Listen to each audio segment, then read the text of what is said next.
Welcome to Conversations in the Spirit of Elizabeth Palmer Peabody and Margaret Fuller Ossily.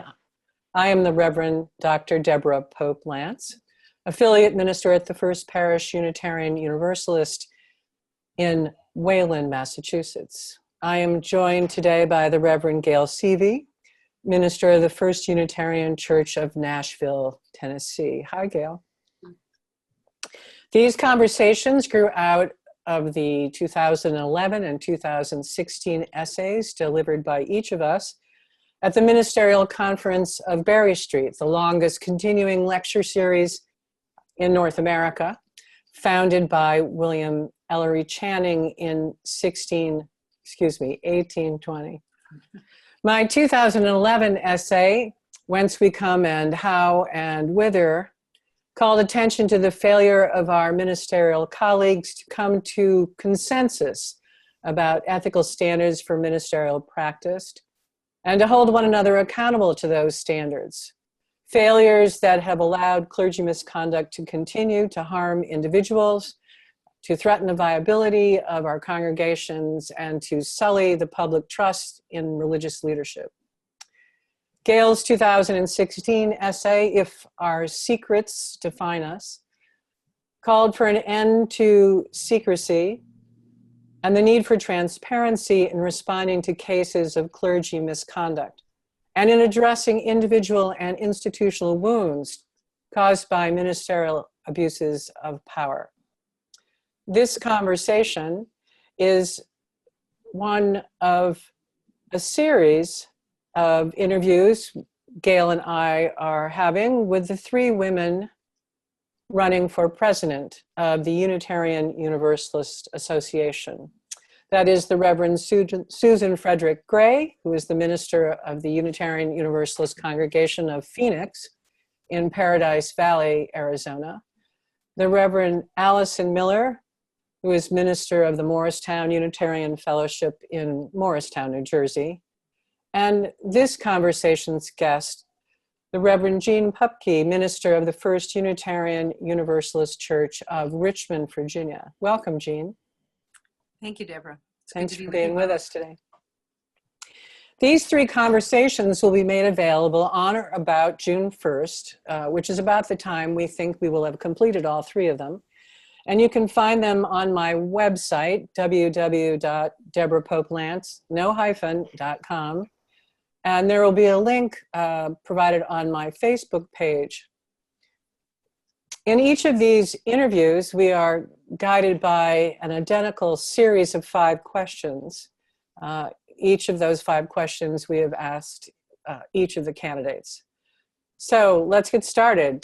Gail, I think you have the first question. I do, Jeanne. Can you tell us how you first became aware of sexual misconduct in clergy?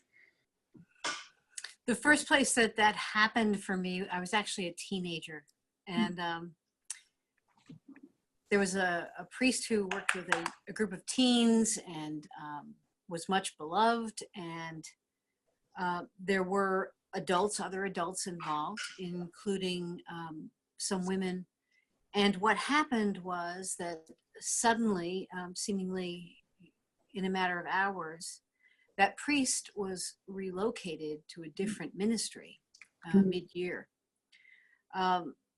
It happened in such a way that I think the kind of teenager I was, which was that I was thoughtful about it, and for other reasons I'd been pre-sensitized to the question, but I was surprised because I had been deeply involved in the leadership of the teen group, but I had seen nothing of what was hinted at. But it was the Catholic Church, and there are bishops in the Catholic Church, and bishops in the Catholic Church get to do what they want to do. And I was concerned because I knew he was liberal and probably was under deep scrutiny. The priest was liberal. What happened was quite interesting, though. Naturally, a departure like that creates a couple of different responses. Many of the adults were simply acquiesced. It was the bishop's will, therefore, which was an interesting response I didn't like. Others were gossipy about what happened. And and then for others, there was no sense of mourning, closure, change, transition. So for us, that was difficult. And I learned the power and impact that something like that could have at that moment. So I heard later on that there had been a significant misconduct by another priest in another place simply a few weeks before that. So I suspect that the bishop's response was somewhat conditioned by that. What year was that, Jeanne? I guess it would have been like 1972, something like that. Yeah, that's the same timing as Massachusetts. The Diocese of Massachusetts began to have a number of cases that were just people relocated. And it's also coincidentally not too much after John Updike's book. Couples. No, Month of Sundays. About it was about a minister who was sent to Paraclete in Hamath Springs for rehabilitation, which was a Catholic, the principal Catholic rehabilitation place where priests who had issues were sent so they could be then put back into service, and was still active in about that time. So I'm telling you where the priest probably was sent. Actually, he wasn't. He was sent to another duty place farther away. And the accusation, as I understood it, was that he had a romantic involvement with one of the women involved. But because as a younger person, I had become very sensitized to this issue, I was watching very closely. I did not see anything, which is the phenomenon that a lot of women had in the process, that sort of, what did I miss kind of thing. Yeah. It was also a phenomena that happened, I've been doing this work for 35 years, and I could describe what I saw, and another colleague, for example, could see the same thing and not understand that what he or she was, or they were seeing was misconduct. They would come up with some confabulated explanation for, well, they must know each other from someplace else, or yeah. Do you remember what how it was understood? Well, it wasn't understood generally by the teens. They were resentful that they didn't get a chance to say goodbye. For them, in terms of continuity, it seemed inhumane, and I understand why. I agree. For me, it felt that way. I was interested in the sociological phenomenon of the adults and how they were behaving, and I watched carefully. The reason I was kind of alert to it was a couple of years before. I had been a worship leader in the Catholic Church, and I was at some point engaged in that. And at the sign of peace in the Mass, I did what I always did when a different priest, Father Daly, was leading Mass, when he had led small group Masses for us many times. And so when it came time for the sign of peace, I took his hand and I gave him a kiss on the cheek, as was the custom of the junior high and high school group, right? And all kinds of hell broke loose over that one. Over your kiss on the cheek? Yes. Yes. He got in trouble, not me. He got in trouble. And I went to apologize to him for not perceiving what was going on there. And another priest in another room heard and came in and berated me grandly for my inappropriate behavior. And I was a renegade because I argued with him. Yeah, you're not supposed to be speaking up. I drew my 13-year-old self up and argued with him. You were 13. Wow. Oh, that was a interesting year. I argued with a lot of people in power that year. It was The 1970-ish. 67, something like that. Yeah. Oh, Anyway, Wow. 68. So, what do you assess is the impact of clergy misconduct on our?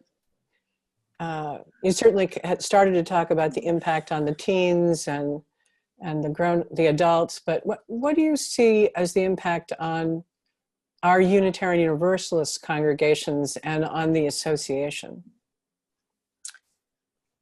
Well, you folks have done the high shelf work on this without doubt. And we know, and fortunately, I was one of the people who coming later to ministry, I was trained that there's, when there's this betrayal of trust, this fundamental betrayal of trust, there's an abuse of power, there's malpractice, there's unmet need, there's all sorts of tragedy that befalls the victim, the system. There's pain, there's suffering, there's incrimination. It's just a mess. It's a stew of mess. But the thing I didn't know, that I didn't get trained in, which is very interesting to me, is the fact that it absolutely cuts a cord between the congregation as a whole and its ministry.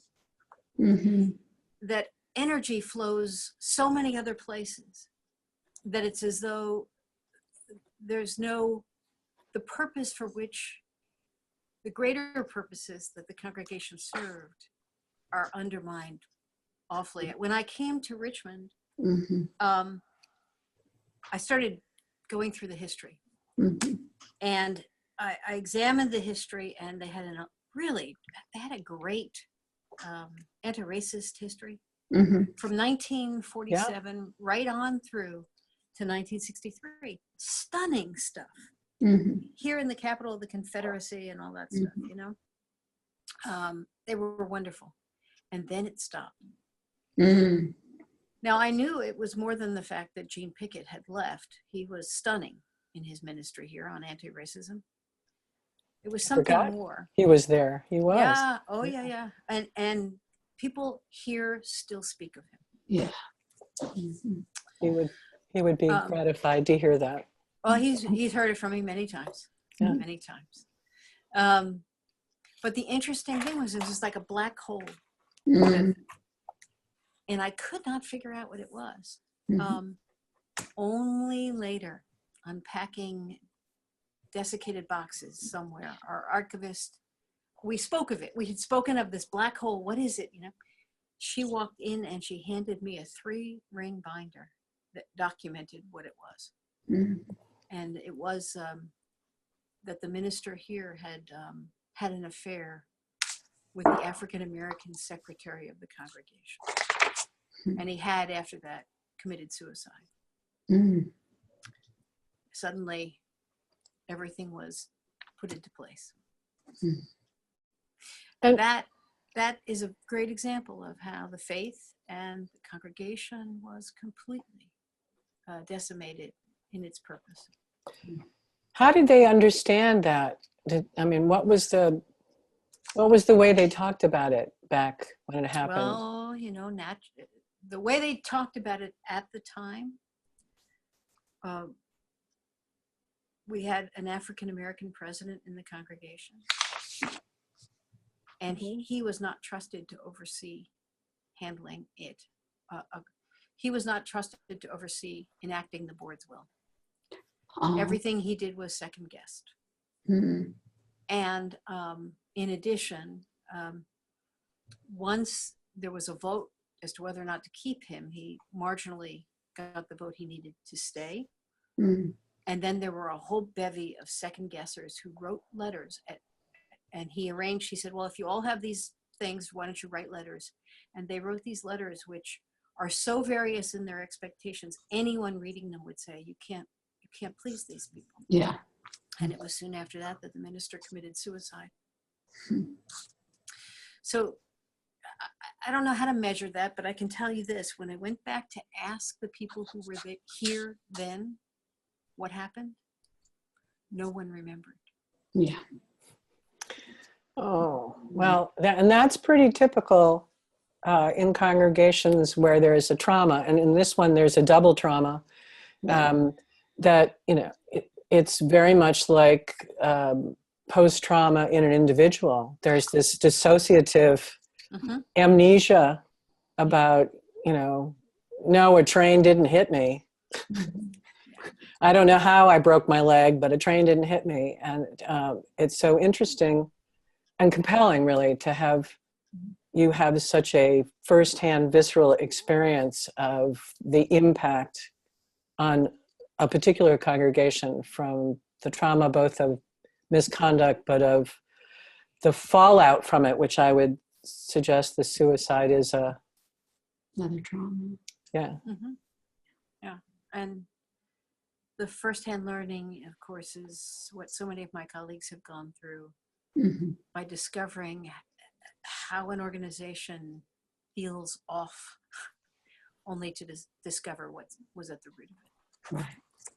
What have you done? This is I'm just curious. This isn't one of the questions actually, but what have you done now that you know this piece of history? Is there anything you've done differently? Well, first of all, I tried to open it up a little bit. Mhm. I spoke with people who were here then. The collective amnesia was present. Careful and aware of the literature on re-traumatization Yeah. via storytelling. Yeah. I did not wish to ask people to retell the story. Right. So what I did next was I shared with the leadership what my discovery was. In fact, our archivist worked with me on that. Mhm.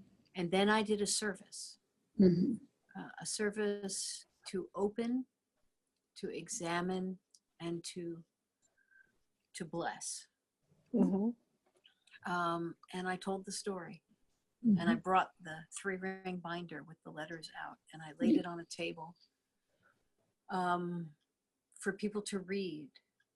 Mhm. And then at Vespers the following week, we closed the book and put it back in the archives with a blessing for continued healing and a renewal and connection to our purpose. Mhm.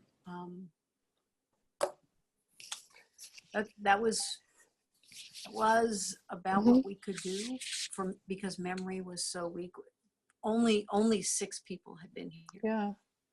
So they also, it sounds like they recognized the likely impact and distraction from their mission that the piece of history had and recommitted themselves to being particularly resolute in pursuing it, knowing that there was pressure in the system, if you will, to distract them from that. It So, moved our safe congregation policy yeah. work along. Yeah. Yeah. Too. So the next question kind of follows from that but gets its context is bigger. What do you think needs to change, or what changes would you like to make? Is it policy? Is it cultural norms, leadership resolve, education, some sort of greater accountability or reduction in secrecy? So, whatever you're thinking, what changes would lead to a reduction in the incidence of clergy misconduct in our congregations and begin to restore some of the confidence and trust in clergy leaders, which is so essential both at the congregation level and at the association level, that sense of trust and confidence? There are several things that I think we can do. The one thing that we can do that I think should guide everything we do is to instill an understanding of the importance of transparency. Right now, if you're a minister, you occasionally get a letter that says, so-and-so has been removed from fellowship. Mm-hmm. And one receives the letter, and perhaps one is on the inside of the story, or perhaps one is not. But it suggests that one must trust the powers that be. which means that there will be little opportunity for any learning that will go on. There will be little sense of accountability, and we will all be left with uncertainty as to what went on. And so in uncertain conditions, we will not learn. We just won't. I think whatever processes we have need to be made much more transparent, not simply to the ministers, for example, but to lay leadership. And there should be accessible, searchable information on these things.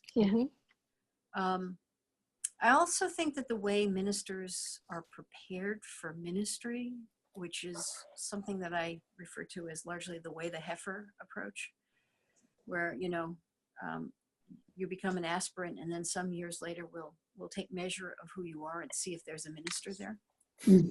I find that unbelievably substandard to what we're really after, which of course is to have ministers who are who have integrity, who practice humility. And I go so far as to say, I don't care how brilliant you are as a preacher. If you do not have integrity and humility, we don't need you in the ministry. Because it's exactly the path of arrogance and isolation that will allow you to misconduct. And to do so with impunity in some places. So to me, one of the big things I try to teach every intern I have is when your colleague calls you, take the call.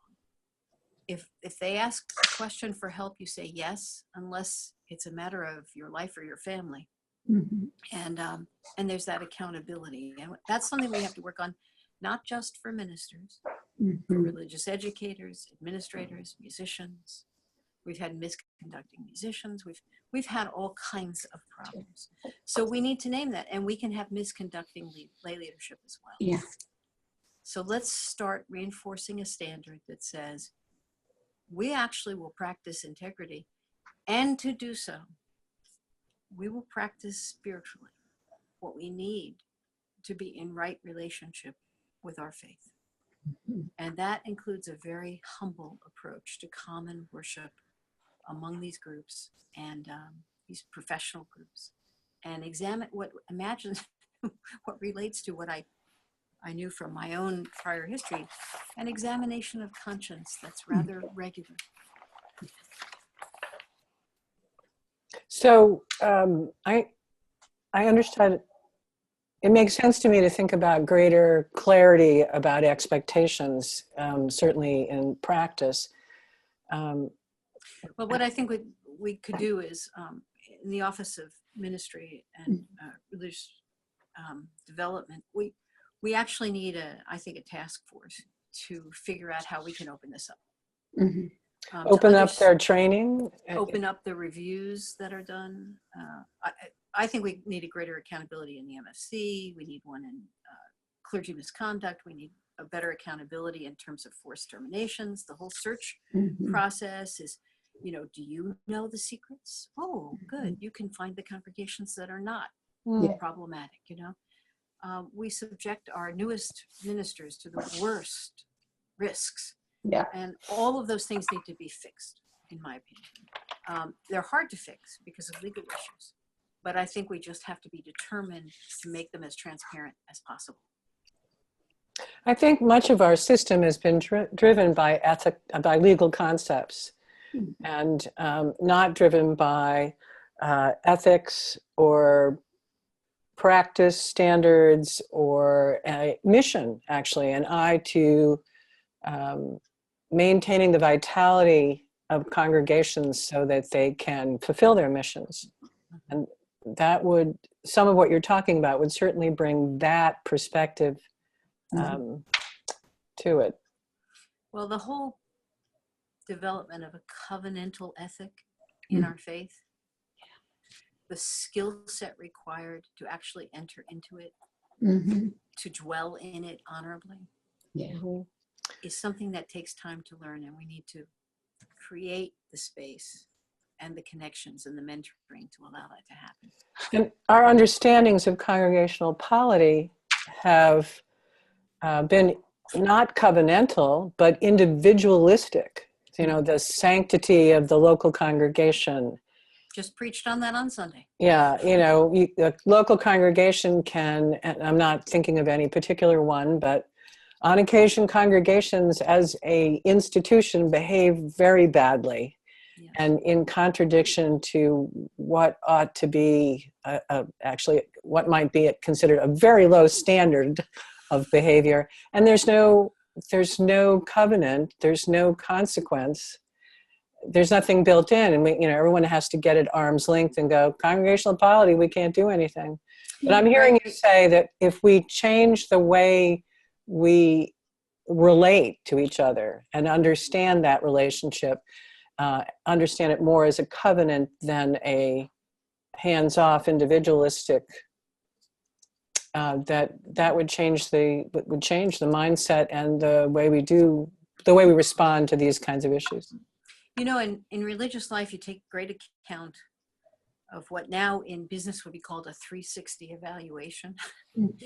But it actually is understanding how the person matches the soul of the community. Yeah, we don't do that. We don't do that. Yeah. And why don't we? Yeah. Well, I think that answers the question I was going to ask you, because I was going to ask you if you could give me an example of a practice with the UUA staff that would help change that culture to one of covenant. And I can imagine that being a part, that's one example right there of a practice.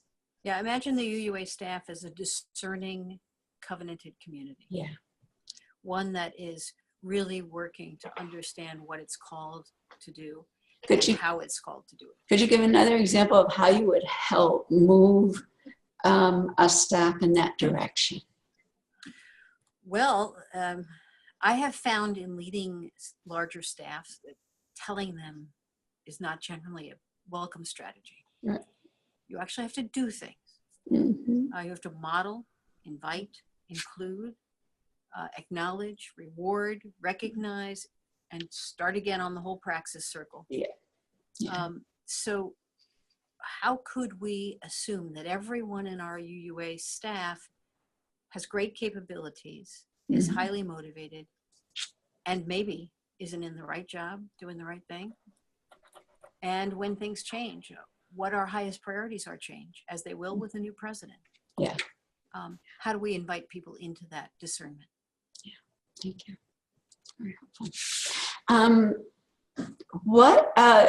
How does this issue relate to the other issues, Jeanne, that you've been forwarding in your campaign?